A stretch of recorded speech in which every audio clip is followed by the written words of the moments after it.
मितव्ययिता का पाठ। महात्मा गांधी ने सिखाया मितव्ययिता का पाठ। महात्मा गांधी पार्टी के कार्यों के सिलसिले में प्रायः यात्राएं किया करते थे, जो देश की स्वतंत्रता के उद्देश्य को लेकर होती थीं। एक बार गांधी जी ऐसे ही किसी कार्य से इलाहाबाद आए और पंडित मोतीलाल नेहरू के निवास स्थान आनंद भवन में ठहरे। नेहरू परिवार ने इसे अत्यंत सौभाग्य का विषय माना और गांधी जी का आत्मीयता से परिपूर्ण सत्कार किया। गांधी जी रात्रि विश्राम के बाद जब सुबह उठे तो नित्य कर्म से निवृत्त होकर हाथ मुंह धोए। इसके बाद वे पानी लेकर कुल्ला करने लगे।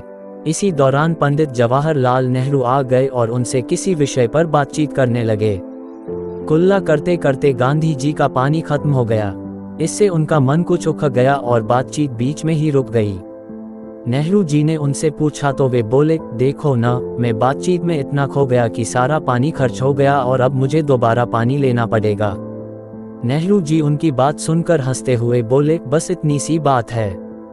यहाँ तो गंगा और यमुना दोनों ही बहती हैं। जितना चाहे उतना पानी इस्तेमाल कीजिए। गांधी जी ने कहा, गंगा और यमुना अकेले मेरे लिए तो नहीं बहती हैं।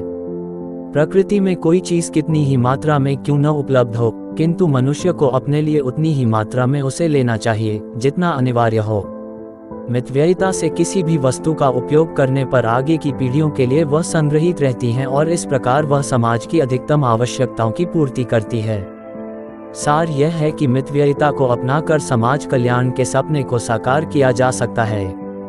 गांधी जी का जन्मदिन था। प्रतिदिन की भांति संध्या के समय प्रार्थना सभा हुई। प्रार्थना के बाद उनका प्रवचन हुआ। अंत में गांधी जी ने पूछा, आज ये घी का दीपक किसने जलाया है? ये सुनते ही सभा में सन्नाटा छा गया। सभी एक दूसरे का मुंह देखने लगे। किसी को कुछ बोलने का साहस नहीं हुआ। बापू पुनः बोले, आज यदि सबसे बुरी बात हुई है तो वह ये कि आपने ये घी का दीपक जलाया है। सभी हैरान हो गए और सोचने लगे कि भला इसमें क्या बुरी बात हो गई। कुछ देर रुककर बापू बोले, कस्तूरबा, तुम इतने समय से मेरी जीवन संगिनी हो, फिर भी कुछ नहीं सीख पाए। हमारे गांवों में लोग कितने गरीब हैं, उन्हें नमक और तेल तक नहीं मिलता और हम बेवजह घी जला रहे हैं। तभी एक व्यक्ति बोला, आज आपका जन्मदिन है इसलिए ये घी का दिया जलाया। बापू ने कहा, तो क्या इसका अर्थ ये हुआ कि मितव्ययिता त्याग कर दुरुपयोग आरंभ कर दिया जाए?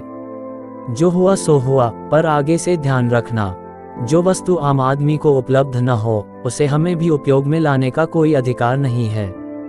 जब तक हर आदमी में ये भावना नहीं आएगी, देश में खुशहाली कैसे आ पाएगी? उपस्थित जनों ने हृदय से बापू की बात में सहमति जताई। देश की वर्तमान ऊर्जा संकट व अर्थ संकट के समय बापू के ये विचार अनुकरणीय हैं। वस्तुतः यदि हम में से हर एक वस्तुओं को आवश्यकतानुसार उपयोग करने की आदत डाल ले तो कभी किसी वस्तु का अभाव नहीं होगा और एक सुखी व संतुष्ट समाज की रचना संभव होगी।